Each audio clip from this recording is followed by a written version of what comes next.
Each month, we share recorded stories from the Hearth, an organization that aims to connect communities through personal stories. This one is from Fumiaki Tosu about finding his life's work and passion. He shares his story in March 2019. He's introduced by host Mark Yaconelli. Our third storyteller, Fumiaki Tosu. Fumi's an activist, a teacher, and a storyteller. He lives in Talent, Oregon, with his beloved fiancée, Jessica. They're both new to town and looking to make friends. So Fumi wrote, please come and say hi to him at the break. Okay, a big hand for Fumi.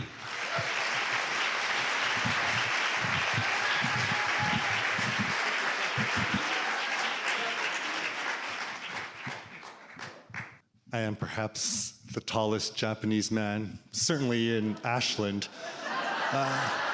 Maybe in Oregon, who knows? Does your work bring you joy? Is it something the world needs? And are you any good at it? I always grew up really restless, and the story of work in my life has been the story of a restless search for an answer to these three questions. The questions were posed by a professor from Boston College named Father Michael Himes in a talk he was giving on vocation, and they've stayed with me ever since I heard it 20 years ago. Does your work bring you joy? Is it something the world needs? And are you any good at it? I grew up in Tokyo, Japan, in a family of really well-educated professors, doctors. We had a little bit of wealth and a lot of privilege. And from childhood, I was given a particular path to follow towards success. And so me and my siblings all attended private bilingual schools in Japan, where half of our classes were taught in Japanese and the other half was taught in English. And starting in about the 4th grade, we learned French so that by the time I graduated from high school, I was fluent in all 3 languages. And the idea was we would go to college in Europe or the United States, get some fancy international career, and take our place among Japan's emerging global elite. And so my sister got her medical degree in the United States and is a practicing pediatrician in Orange County. And she sees not only local families, but the children of Japanese expats who've settled in Southern California. My younger brother got his master's in public policy, works at the United Nations World Food Program in Myanmar, Southeast Asia, and delivers food to refugee camps and other impoverished communities. And so this is the track that I was on. I attended Amherst College in Amherst, Massachusetts, and I was supposed to go to law school after that before joining the United Nations or the Japanese Diplomatic Corps. Well, all of that got turned upside down when, after college, I decided to join something called the Jesuit Volunteer Corps. Now, JVC is a faith-based program that places young college graduates in jobs all across the country in education, healthcare, social services, community organizing for 1 year. Think Peace Corps, but domestic and with a faith component.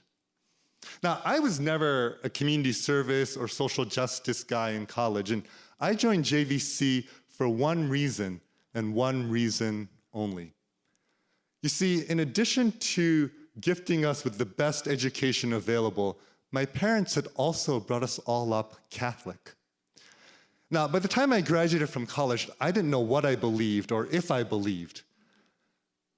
But those seeds that were planted in childhood were deep enough that there were these nagging questions about faith and life and meaning. And so I joined JVC as a dare to God. Now, I'm new to town, but Mark tells me that in Ashland, Oregon, the word God can be a bit suspect. But he says, you all know what energy is. So, let me reframe. I joined JVC as a dare to energy.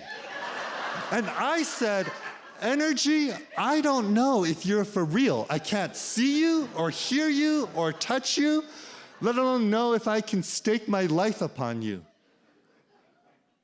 But if you are for real, if you are for real, then there's one thing I do know about you from all of those years of attending Sunday Mass as a kid. And the one thing I know about you is that when you took on human flesh 2,000 years ago, you spent your entire earthly life hanging out with the most oppressed, marginalized people of your day. So if I spend a year of my life living and working in inner city Brooklyn, New York, then I'm going to discover something about you, right?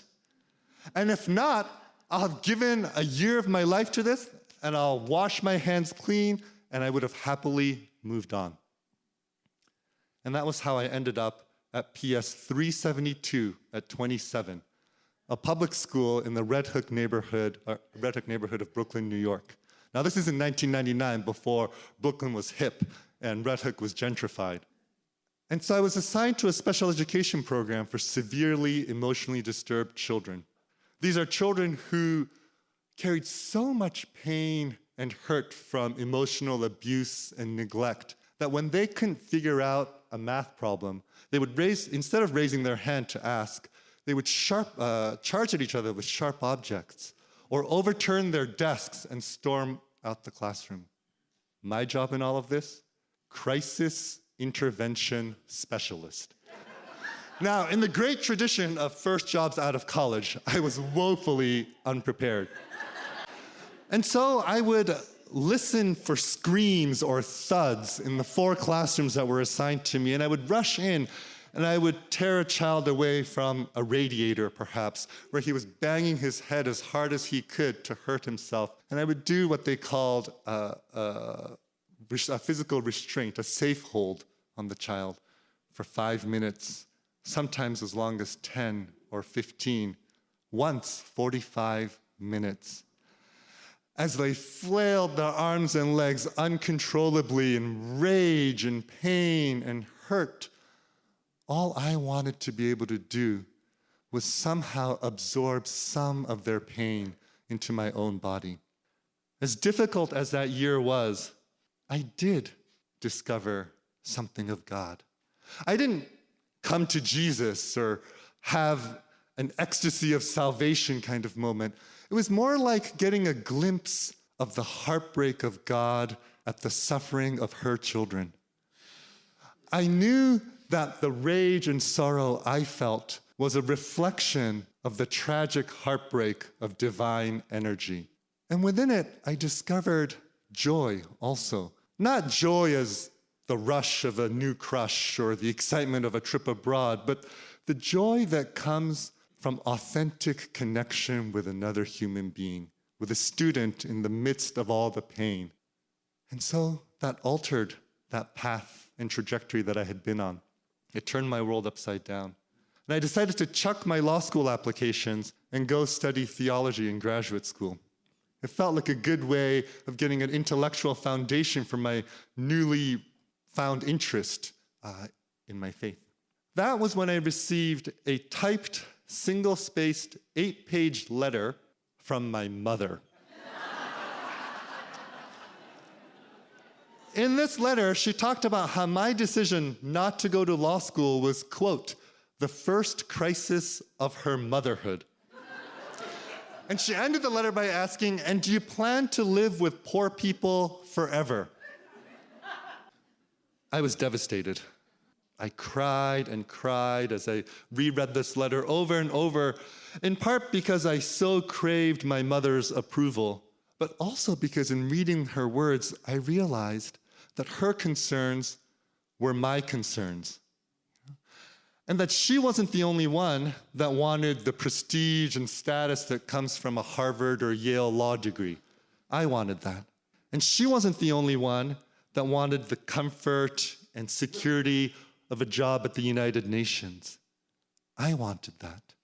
And yet, I couldn't unsee what I had seen in Brooklyn, New York. And I couldn't unknow the depths of joy that I had experienced while I was there. And so in the end, I headed out to Berkeley, California to study at the Jesuit School of Theology. Several years after graduation, my mother's worst fears came true. I had had a respectable career as a high school religion teacher, but right in the middle of the Great Recession, I quit my job and went to live with poor people.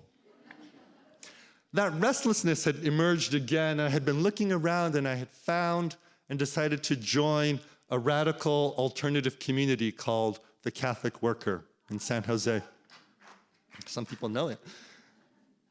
We had a 10-bedroom Victorian house in downtown San Jose where we invited women and children who were experiencing homelessness to come and live with us for 6 months, a year, 2 years, however long it took for these people, for these women to get back on their feet, to put their lives back together. And here, finally, was a job that brought me joy, that the world needed, and that I was good at.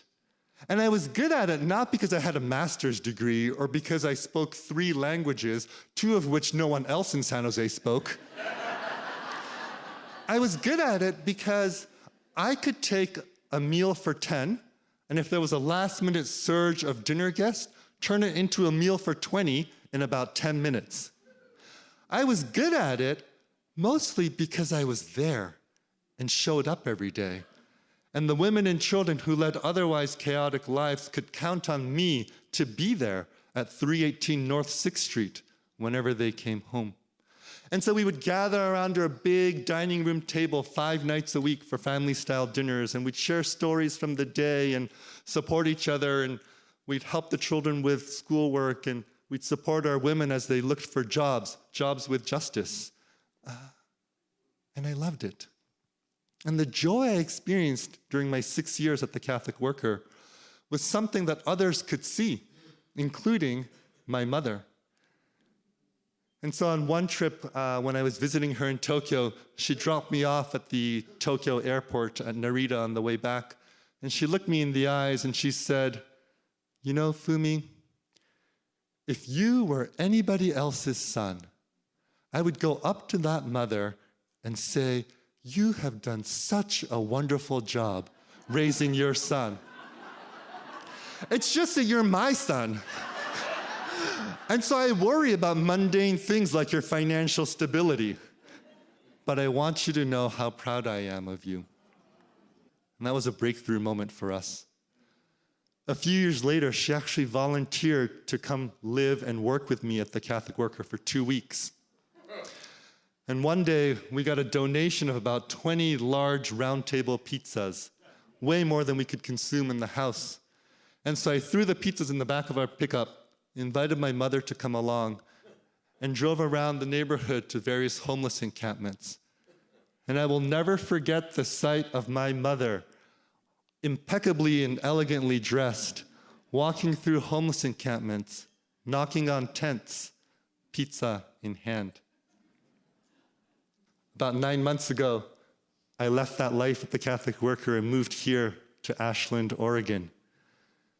I had fallen in love and was following my fiancée, Jessica, who's studying herbal medicine up here. It's been a good, if sometimes difficult, 9 months, and I find that restlessness within me again. And so I find myself asking once again, what am I good at? What does the world need? And most importantly, what will bring me that deep fullness of joy? Thanks so much for listening.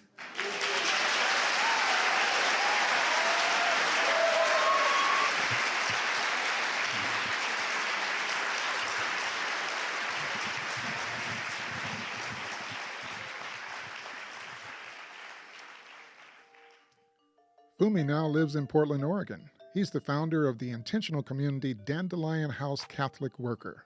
Find out more at dandelionhouse.org